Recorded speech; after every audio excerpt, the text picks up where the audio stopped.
अस्सलाम वालेकुम, आप देख रहे हैं अल-हिजाज टीवी HD। आइए नजर डालते हैं आज की अहम खबर पर। मज़ीद खबरों के लिए विजिट करें हमारी वेबसाइट www.alhijaznewshd.tv और www.alhijaznewshd.app पर।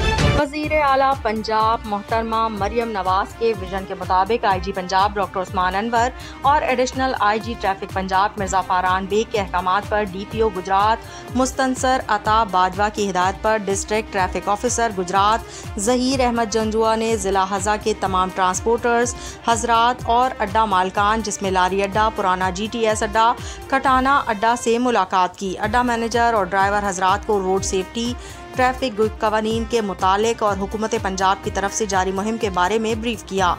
पंजाब हुकूमत की तरजीहात के बाबत रोड सेफ्टी के हवाले से ड्राइवरान को हिदायत जारी की। ड्राइवरान पब्लिक सर्विस गाड़ी को बगैर PSV ड्राइविंग लाइसेंस के नहीं चलाएंगे, ओवरलोडिंग ओवर चार्जिंग नहीं करेंगे, किसी सूरत भी किसी PSV गाड़ी के छत के ऊपर मुसाफिर नहीं बैठेंगे। अगर दौरान चेकिंग किसी गाड़ी के छत के ऊपर मुसाफिर बैठे पाए गए तो इसके ऊपर FIR दर्ज होगी। मुसाफिर बरदार गाड़ियों को हादसा से बचाव के लिए ओवर स्पीड नहीं चलाएंगे। मुसाफिरों के साथ नहायती खुश अखलाक के साथ पेश आएंगे। Education wing traffic police Gujarat.